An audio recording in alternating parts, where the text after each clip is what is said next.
Welcome to my channel, The World of Science Fiction. Don't forget to like and subscribe to the channel. The air in maintenance corridor 7 Gamma tasted of recycled oxygen and ozone, a sterile cocktail Kalen had breathed for 3,112 cycles. He knew the number precisely. He counted things. It was a habit from the Legion, a way to impose order on the chaos of a firefight, a siege, a retreat. Now, it was a way to measure the slow, grinding erosion of his own soul. His heavy mag boots echoed on the grated floor, a solitary rhythm in the deep hum of the Tartarus 7 mining installation. This world was a forgotten speck of dust in the Empire's vast holdings, valued only for the rare, resonant crystals buried deep within its crust. The Empire took, and Kalen's job was to stand guard while it did. He was a warden now, a glorified turnkey. His armor was scuffed and dented. The imperial Aquila on his pauldron faded to a ghost of its former glory. The man inside it was much the same. The fires that had forged him in the Outer Rim sieges had long since cooled to embers, leaving behind a cynical ash that coated every thought. He did his duty, collected his stipend, and tried not to remember the man he had been. Survival was the only doctrine that had not failed him. He walked his patrol route, his gaze sweeping over the monotonous gray walls, the thick conduits snaking along the ceiling like metallic entrails, the pressure-sealed hatches that promised nothing but more of the same on the other side. His route always ended at the Omega containment chamber. It was the deepest, most secure section of the facility, a prison within a prison.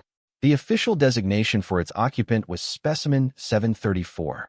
The miners who had unearthed it, those who survived the experience, had called it the Glass Ghost. Kalen just thought of it as the prisoner. The chamber was a sphere of reinforced plasteel suspended in a magnetic field, its interior bathed in a soft, pulsating light. Inside, behind a shimmering energy barrier, the entity waited.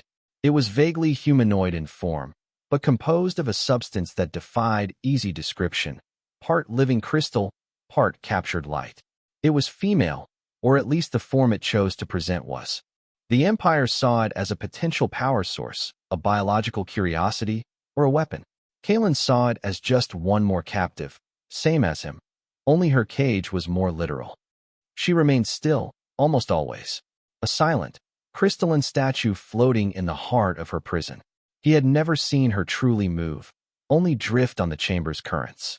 The scientists said she was dormant, a state of low energy consumption.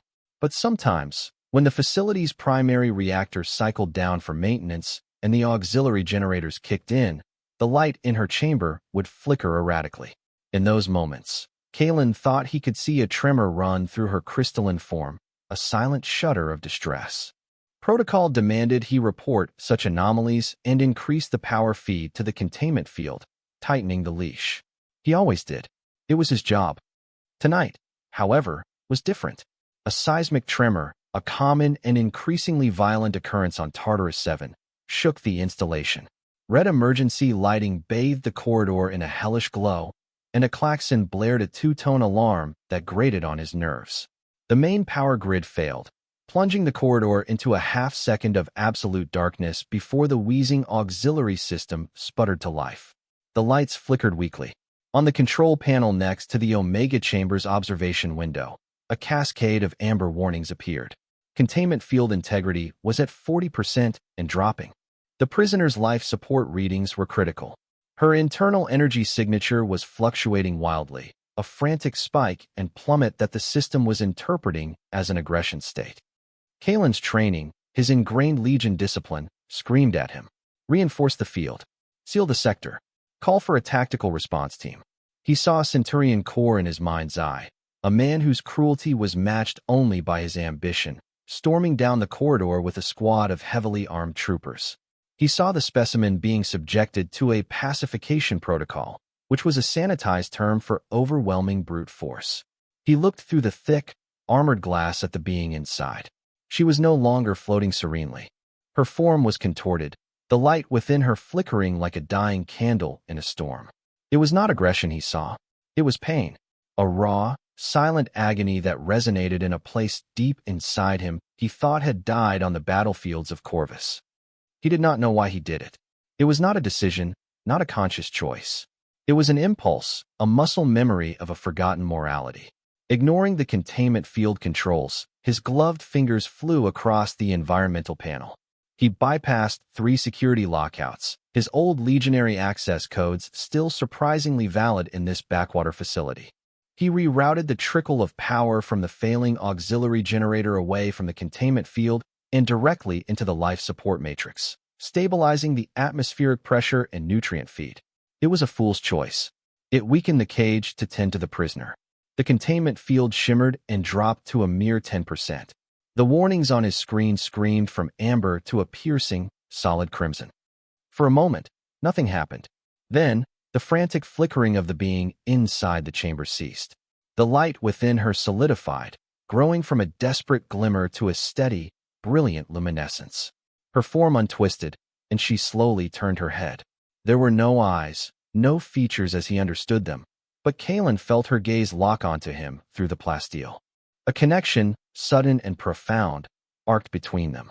It was a feeling of ancient, weary gratitude.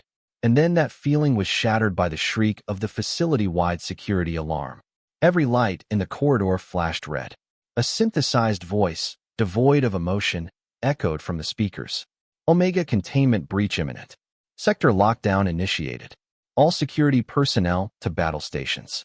Code black. Kalen stared at the creature, at the impossible being he had just aided, and knew his life, the predictable, grinding, safe life he had built, was over. He had just sent the Empire his invoice. The immediate aftermath was a cacophony of steel and sound. Heavy blast doors slammed down at both ends of the corridor, their impact shaking the floor plates. The synthesized voice continued its litany of disaster, a calm counterpoint to the rising panic Kalen felt in his chest. He was trapped. His comm unit crackled to life. The voice of Prefect Valerius, the installation's commander, cutting through the static like shards of glass. Warden, report. What is your status? What is the status of the asset? Kalen looked at the control panel, at the crimson warnings that spelled out his treason. He did not answer. There was nothing to say that would not sign his own death warrant. Inside the Omega chamber, the creature, Lyra, as he would later come to know her, was no longer merely glowing. Power radiated from her, a visible shimmer in the air. The weakened containment field sparked and hissed, unable to hold back the energy she now commanded. With a movement that was too fluid to be real, she extended a hand. She did not touch the energy barrier. She simply willed it to part. It tore open like silk, dissolving into nothingness with a soft hum. Kalen took an involuntary step back, his hand dropping to the heavy service pistol holstered at his thigh. The training was still there, a ghost whispering of threat assessment and lethal force. The plasteel door to her chamber hissed open. She drifted out into the corridor, her crystalline feet hovering a few inches above the grated floor. She was taller than he had realized, slender and impossibly elegant. The light she emitted was soft, not blinding, and it cast long, dancing shadows down the corridor. She paid him no mind, her head tilted as if listening to a sound he could not hear. The sound of approaching boots, heavy and rhythmic, grew louder from behind the far blast door. Centurion Corps squad. Kalen knew their methods. They would cut through the door and fill the corridor with plasma fire. No questions, no trial, just cleansing fire. His survival instinct, honed over a decade of brutal warfare, took over. He was a traitor, a fugitive. His only chance was forward, through the labyrinthine maintenance tunnels of the facility. He turned to run, but a glance back stopped him. The crystalline being was looking at him again. There was no menace in her gaze, only a profound, unsettling awareness. She did not seem to understand the danger. She was powerful, yes, but she was also disoriented, a creature torn from a century of slumber into a world of alarms and armored men. He saw her vulnerability then, and it resonated with his own. They were both prisoners, and the walls were closing in. A low thud echoed from the blast door, followed by the high-pitched whine of a plasma cutter. They had maybe a minute. This way, he grunted, the words scraping his throat. He did not know if she could understand him, but he gestured sharply down a side passage, a narrow conduit access tunnel he knew was not on the main schematics. She tilted her head. Then, to his astonishment, she followed. They moved together through the darkened tunnels, Kaylin relying on memory and the dim glow from her body to light their way. The air was thick with the smell of coolant fluid and hot metal. Behind them, they heard the blast door fall with a deafening crash, followed by shouted orders and the unmistakable clap of magnetic rifle fire. They were forced into an uneasy partnership, a flight born of shared desperation. Kaylin was the guide, his knowledge of the facility's hidden ways their only map. Lyra was the compass, her strange senses seeming to guide them away from patrols, toward ventilation shafts and forgotten service elevators that led them deeper into the planet's crust, away from the surface and Valerius's tightening grip. The initial dynamic was one of pure function. He would point, she would follow. He would listen at a junction, and she would wait in absolute silence, the light from her body dimming to a faint starlight. Mistrust was a luxury neither could afford, but it hung in the air between them, thick and cold. He was a soldier of the empire that had caged her. She was an unknown power that could extinguish him with a thought.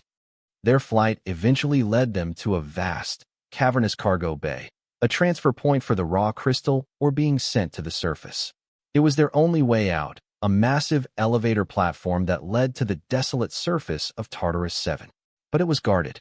A squad of Corps troopers was stationed at the platform controls, their armor stark and white under the harsh floodlights. They were cornered. Kaylin drew his pistol, the weight familiar and cold in his hand. 4 of them. His odds were poor. A direct assault was suicide. He prepared to make a final, desperate stand, to sell his life as dearly as the Legion had taught him. He found a position behind a stack of containers, his pistol raised, his breath held tight in his chest. He was about to open fire when he heard a low hum beside him. Lyra had moved up, her form radiating a gentle but insistent energy. She raised a hand, not towards the troopers, but towards the ceiling of the cavern. A network of heavy power conduits crisscrossed the darkness above. A single, focused beam of light, no thicker than a wire, shot from her fingertip and struck a primary junction box. The effect was immediate. The cavern's floodlights exploded in a shower of sparks, plunging the entire bay into darkness. The troopers shouted in confusion, their helmet-mounted lights cutting uselessly through the sudden gloom. In the chaos, Lyra's glow was their only guide. She pulled at his arm, her touch surprisingly solid, and led him in a silent, weaving run towards the elevator platform. But Kor was better than his men. Through the darkness, a single, disciplined beam from a targeting laser cut through the air and settled on Kaylin's chest. "Traitor!" Kor's voice boomed over the bay's comm system, amplified and distorted. Nowhere left to run. The world seemed to slow down. Kaylin saw the rifle in Kor's hands, saw the energy cell beginning to glow. He tried to raise his own weapon, but he knew he was too slow. This was it. The end of the line. A dishonorable death in a forgotten cargo bay. He closed his eyes. But the killing shot never came. Instead, a wave of force, silent and immense, erupted from Lyra's position beside him. It was not an explosion. It was a pressure wave, a distortion of reality itself. The troopers were thrown back like dolls, their armor clattering against the metal walls. Kor's rifle discharged into the ceiling as he was sent tumbling. Their systems were overloaded, their armor locking up, unconscious but alive. The path was clear. Lyra had saved him. The first act of mutual protection was complete, a bond forged not in words, but in the silent, desperate darkness of their escape. He looked at her, at the soft, steady light of her form, and for the first time in a very long time, he felt something other than the weary weight of his own survival. The elevator platform carried them upward into the thin, biting atmosphere of Tartarus 7.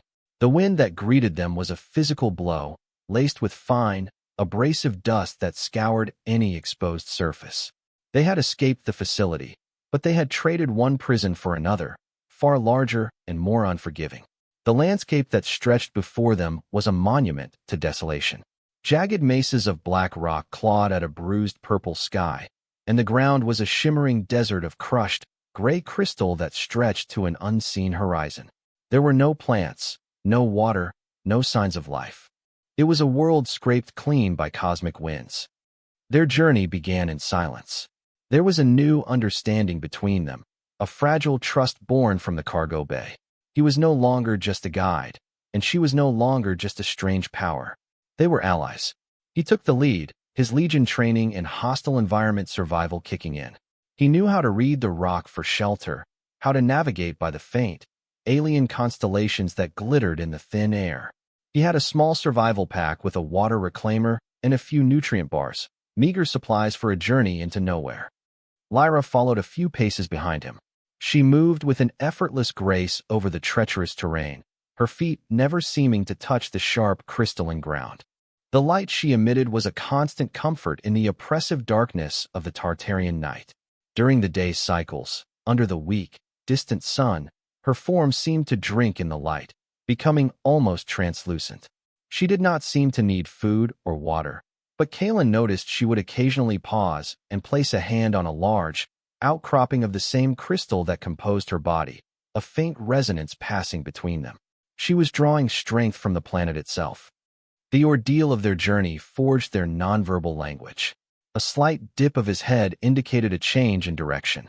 A raised hand meant halt. She, in turn, communicated with the intensity of her light. A soft, steady pulse meant all was clear. A sharp, bright flicker was a warning. Days into their trek, a patrol skimmer, a black speck against the purple sky, swept over a nearby ridge.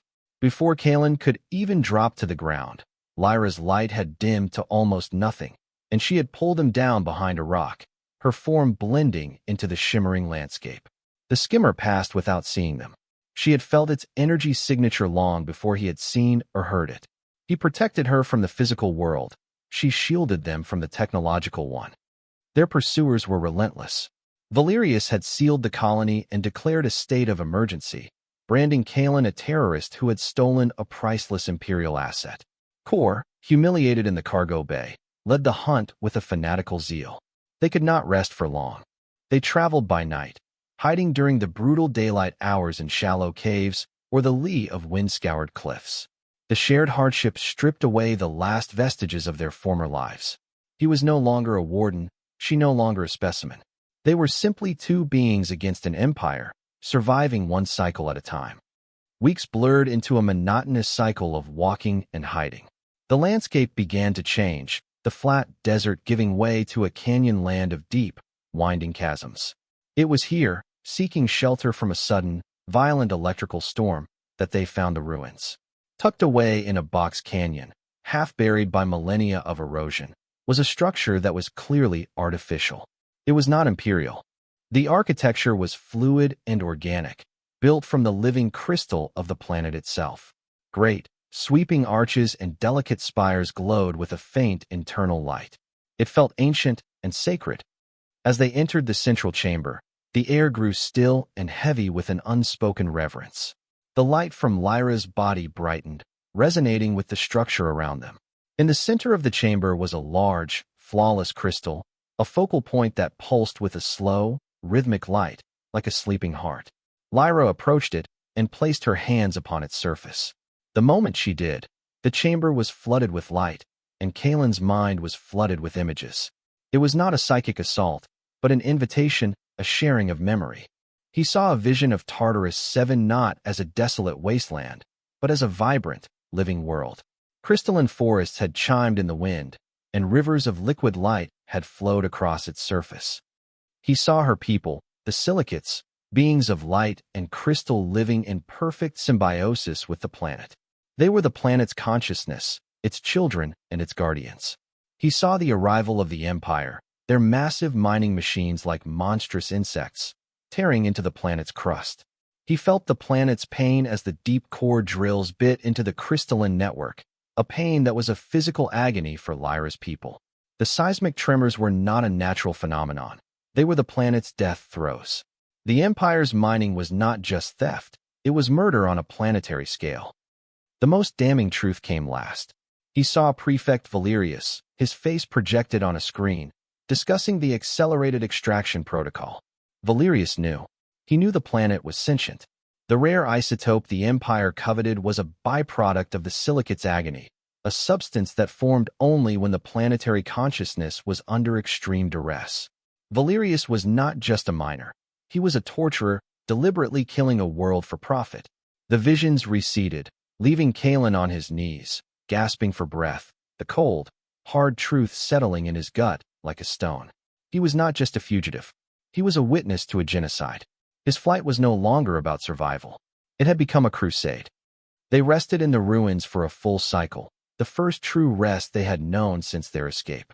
The place was a sanctuary, its energy seeming to hide them from Imperial censors. The storm outside passed, leaving the air clean and cold.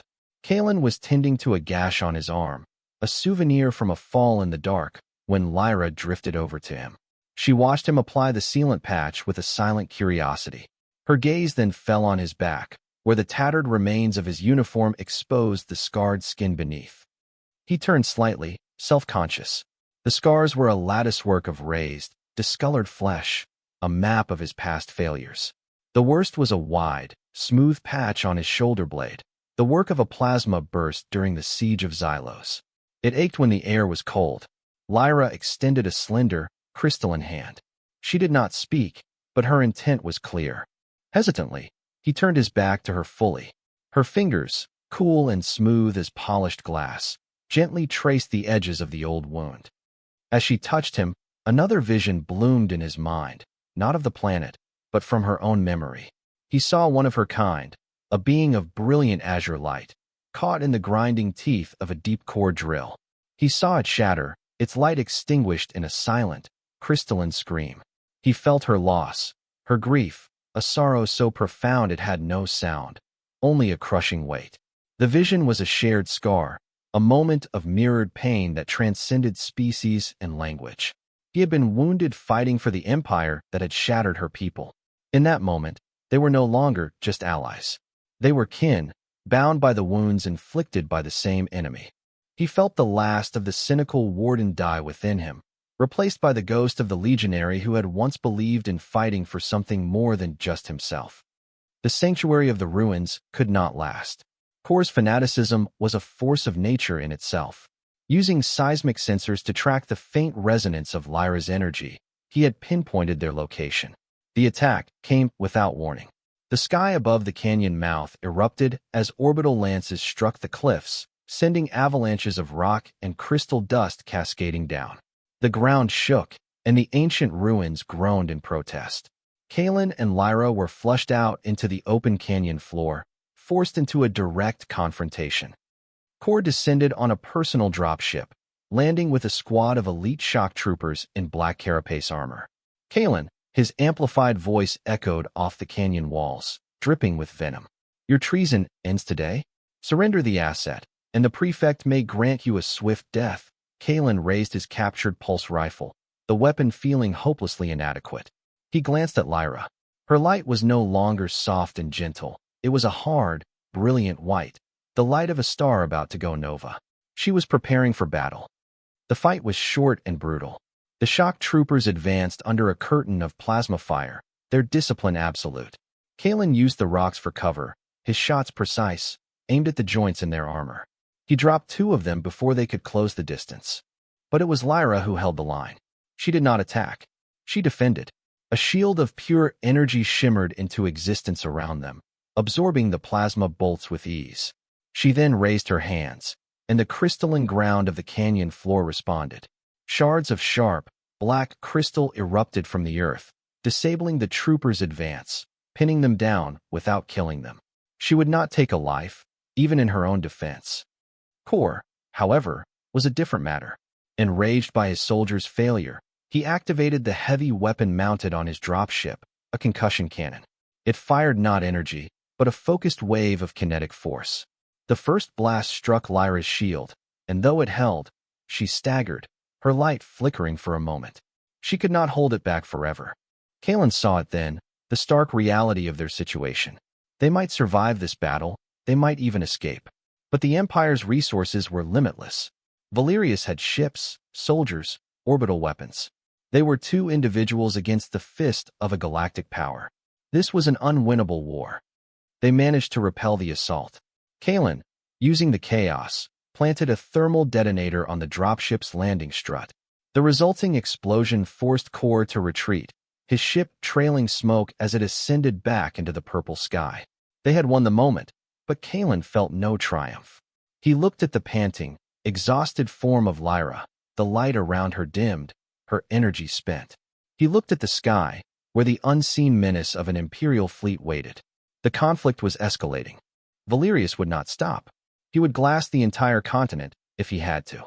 The colony, the thousands of innocent civilians who worked the mines and processing plants, were caught in the middle. The planet was dying, and their resistance was only accelerating its demise. That night, huddled in the relative safety of the damaged ruins, Lyra showed him the final vision. It came to him as he slept, a dream that was more real than waking. She showed him the heart of Tartarus 7, a vast, cavernous space where the entire crystalline consciousness of the planet converged. It was the nexus, the planet's soul. She showed him a flaw in the network, a wound caused by the Empire's relentless drilling, a wound that was bleeding the life from the world. Then she showed him the solution, a process she called the confluence. The wound could be healed, the network stabilized forever, but it required a guide. A sentient mind, strong and disciplined, would have to merge with the nexus at the moment of healing. This mind would act as a template, a blueprint for the damaged consciousness to rebuild itself around. The result would be a permanent, impenetrable shield of harmonic energy around the entire planet, a field that would repel imperial technology, ending the threat forever. The planet would be saved, but the mind that merged would be consumed. Its individuality, its memories, its very sense of self would be dissolved, becoming a single, silent note in the great song of the planet. It was not death. It was a transformation into something other, a sacrifice of the self for the whole. The vision ended with an image of a human hand, a soldier's hand, resting on the glowing heart of the nexus. An impossible choice was presented, a choice that was meant for him. Kalen awoke with the cold sweat of the vision still on his skin. The choice Lyra had shown him was not a choice at all. It was a sentence. His entire life, he had fought to preserve his own existence. From the meat grinder of the Legion to the soul-crushing monotony of the prison, his one guiding principle had been to see the next cycle, to survive. Now, he was being asked to willingly surrender that existence, to become a ghost, a guardian, a memory locked in stone. He spent the next cycle in silent deliberation, walking the length of the ruined canyon. He weighed his life in his hands.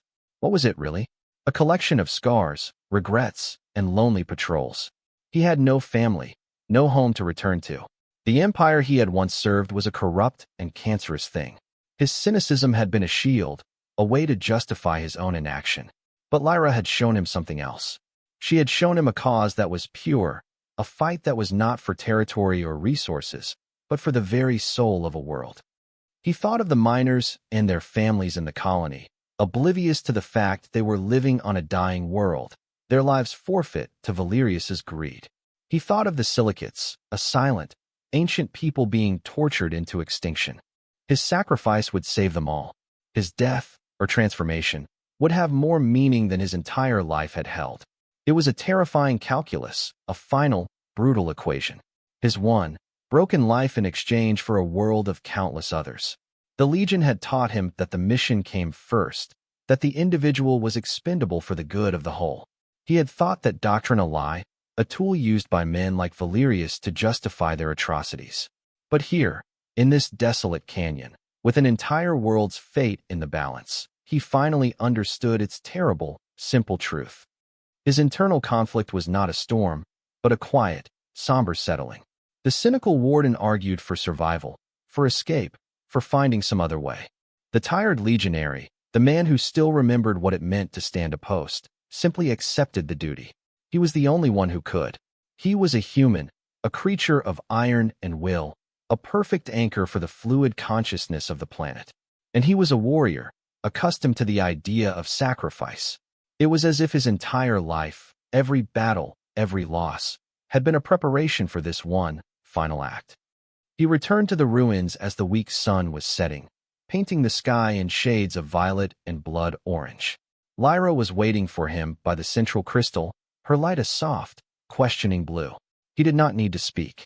She had been connected to him long enough to feel the shift in his thoughts, the resolution hardening in his soul. He walked to her, his steps heavy but certain. He stopped before her and looked at her featureless face, seeing in it a reflection of his own weary resignation. He slowly raised a hand and placed it on the cool, smooth surface of the central crystal, the same gesture from her vision. He held it there, a silent pledge. He would do it. He would become the shield. A wave of profound sorrow washed over him from her, a grief so pure it was almost beautiful. It was not pity. It was respect. The shared sorrow of a soldier saluting a comrade marching off to a battle from which they would not return. She accepted his decision. Her light shifted from blue to a steady, resolute white. She would be his guide. Their final mission had begun. Their destination was the source of the planet's pain, the site of the original wound, the central mining shaft of the Tartarus 7 installation, the very place their journey had begun.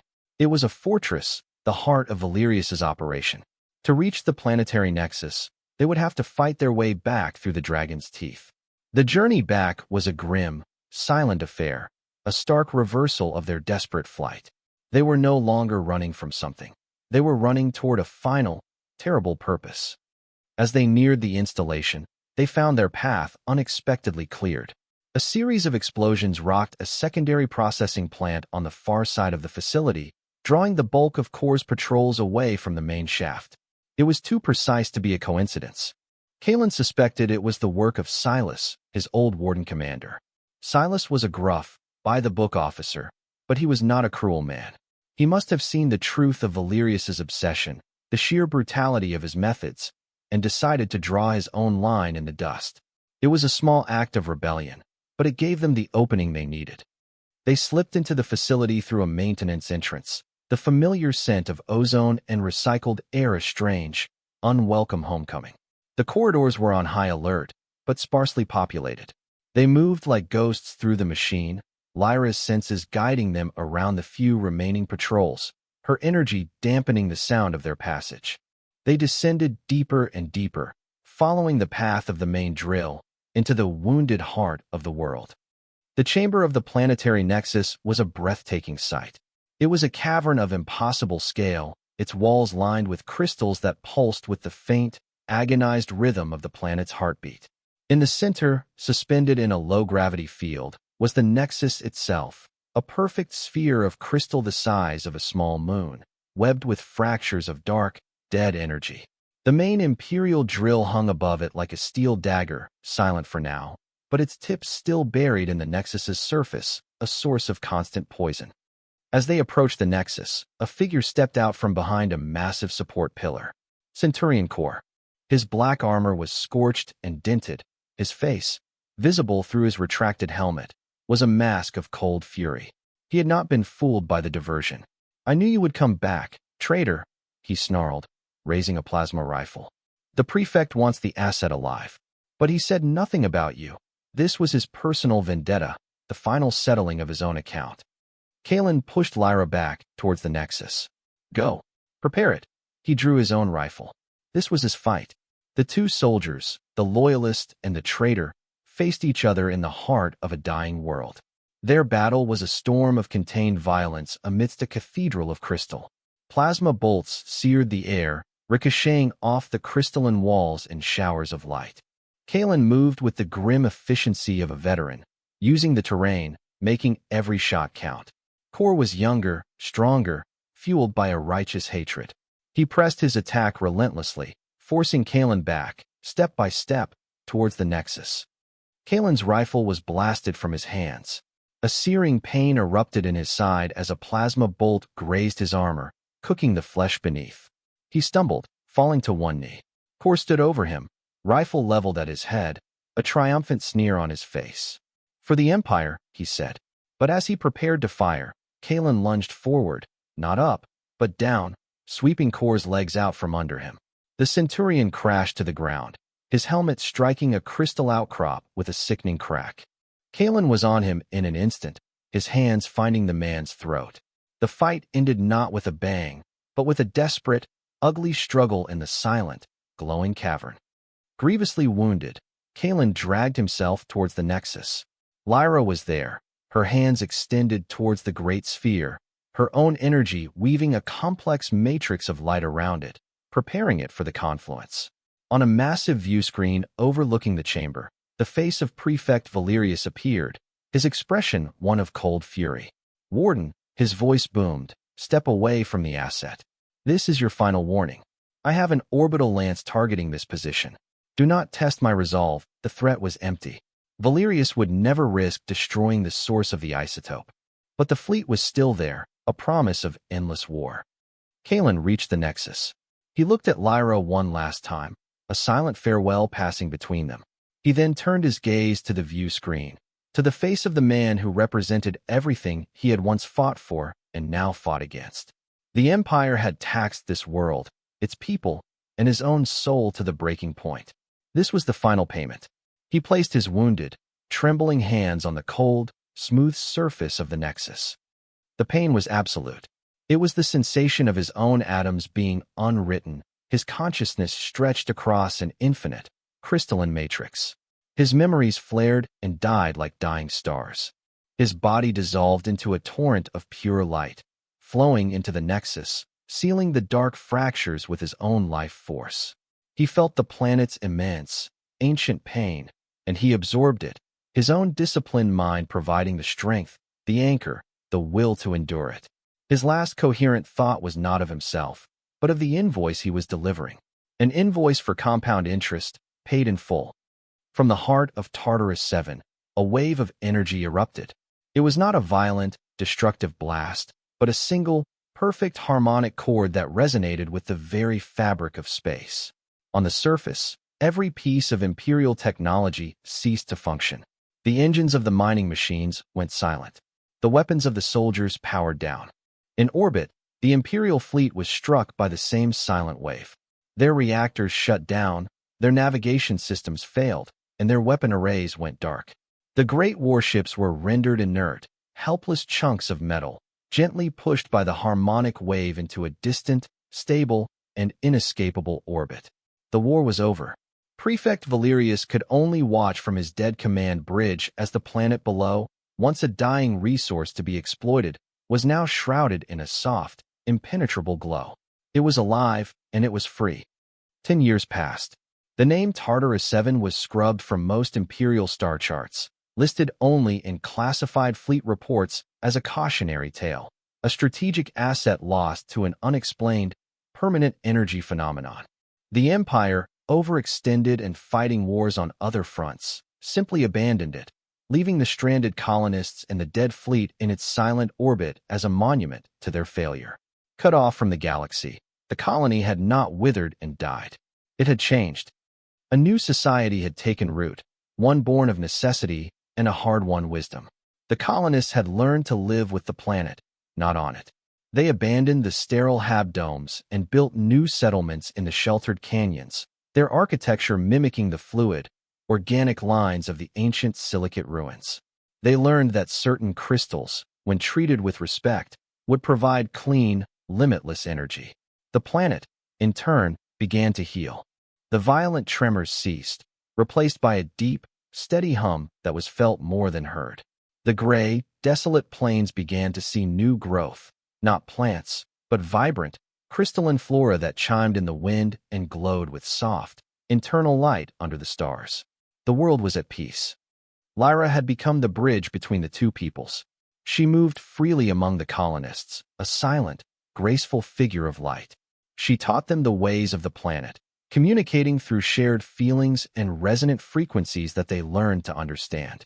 She was their guide and their guardian, the living embodiment of the world's renewed spirit. The old fear was gone, replaced by a deep, abiding reverence for the conscious world that had given them a second chance. At the entrance to the main settlement, on the site of the old, defunct mining installation, there stood a memorial.